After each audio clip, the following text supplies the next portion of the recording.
ജനാധിപത്യം കുറെ കൂടി ലിംഗനീതിയിലേക്ക് വളരും തോറും മുസ്ലിം ലീഗ് വലിയ പ്രതിസന്ധിയിലാകും. കാരണം മുസ്ലിം ലീഗ് അല്ലെങ്കിൽ വളരെ കൃത്യമായ സ്റ്റാൻഡ് നേരത്തെ എടുക്കാൻ പറ്റണം. ഇപ്പോൾ ഉദാഹരണത്തിന് വനിതകൾ നമ്മുടെ ജനപ്രതിനിധി സഭകളിൽ വേണം എന്നൊരു നിലപാട് പഞ്ചായത്തി രാജ് നഗരപാലിക ബില്ല് വരുന്നത് വരെ എടുത്തിട്ടില്ലല്ലോ. കാരണം അത് ആവശ്യമുള്ളത് കൊണ്ട് മാത്രമാണ്. ഇപ്പോൾ പട്ടികജാതി സംവരണത്തിൽ മത്സരിക്കാൻ ആൾ വേണം എന്നതുകൊണ്ടാണ് ദളിത് ലീഗ് ഉണ്ടാകുന്നത്.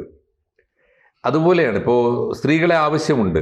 എപ്പോൾ പഞ്ചായത്തുകളിൽ സ്ത്രീകൾ വേണം. ഇനി അതിനേക്കാളും വലിയ പ്രതിസന്ധിയാണ്. പഞ്ചായത്തുകളിൽ ആദ്യം 1/3 മതിയായിരുന്നു, ഇപ്പോൾ 50% വേണം. ഇപ്പോൾ 2029 വരാൻ പോകുന്നത് നിയമസഭയിലും പാർലമെന്റിലും വേണം 1/3. അതും പിന്നീട് 50 ആവാനാണ് സാധ്യത. അപ്പോൾ അങ്ങനെ വരുമ്പോൾ ഇത് വലിയ പ്രതിസന്ധിയാണ്. ലീഗ് നേരിടുന്ന പ്രതിസന്ധി എന്താണെന്ന് വെച്ചാൽ ഈ വനിതകളോട് ലിംഗനീതിയോടൊക്കെ ലീഗിന് ഒരു നിലപാട്, പക്ഷെ മുസ്ലിം ലീഗിന് വേണമെങ്കിൽ അങ്ങനെ നിലപാട് എടുക്കാവുന്നതാണ്. കാരണം ലീഗ് കോൺസ്റ്റിറ്റ്യൂഷനിലാണ്, അവർ തന്നെ പറയുന്ന അനുസരിച്ച് അവരുടെ രീതിയും പ്രഖ്യാപനമൊക്കെ അങ്ങനെയാണല്ലോ. ഭരണഘടന ഉയർത്തിപ്പിടിക്കുന്ന ഒരു പാർട്ടി എന്ന നിലയിൽ അത് പറയാം. പക്ഷെ അതേ സമയത്ത് തന്നെ ലീഗിൻ്റെ ഏറ്റവും വലിയ വോട്ട് ബാങ്ക് സമസ്തയാണ്. ശിഹാബ് തങ്ങളും പാണക്കാട് കുടുംബവുമാണെങ്കിൽ ഒരേ സമയം സമസ്തയുടെയും ലീഗിൻ്റെയും നേതാക്കളാണ്.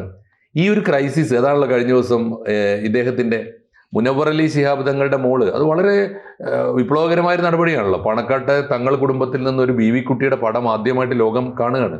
അത് മുനവ്വർ അലി ശിഹാബ് തങ്ങൾ അയച്ചു, മനോരമയുടെ ഹോർത്തൂസിലേക്ക് അയച്ചു എന്നുള്ളത് പോസിറ്റീവാണ്. പക്ഷെ അതിനെ തുടർന്ന് വിമർശനങ്ങൾ വരികയാണ്. ആ കുട്ടിയുടെ ചോദ്യം ചോദിച്ചപ്പോൾ പള്ളിയിൽ പോകുന്നതിന് സ്ത്രീകൾക്ക് വിലക്കൊന്നുമില്ലല്ലോ ഇസ്ലാമിൽ നിന്ന് ആ കുട്ടി പറഞ്ഞു. അത്രയും ശരിയുമാണ്, വിലക്കൊന്നും എവിടെയും ഇല്ല. എന്നാൽ എൻ്റെ ഉപ്പാൻ്റെയും എൻ്റെ കുടുംബത്തിൻ്റെയും നിലപാട് സ്ത്രീകൾക്ക് പള്ളിയിൽ പോകുന്നതിനേക്കാൾ ഉത്തമം സ്വന്തം വീട്ടിലാണ് എന്ന നിലപാടിനോടൊപ്പമാണ് ഞങ്ങൾ, സമസ്തയോടൊപ്പമാണ് എന്നുകൂടി പറഞ്ഞാലേ അത് പൂർത്തിയാവുള്ളൂ. അങ്ങനെ വരുമ്പോൾ ബാപ്പാക്ക് മാപ്പ് പറയേണ്ടി വരില്ല, ഇപ്പോൾ ഉപ്പാക്ക് മാപ്പ് പറയേണ്ടി വന്നു. കൂടുതൽ വാർത്തകളും വിശേഷങ്ങളും നിങ്ങളിലേക്ക് എത്താൻ ABC മലയാളം സബ്സ്ക്രൈബ് ചെയ്യുക, ബെൽബട്ടനും അമർത്തുക.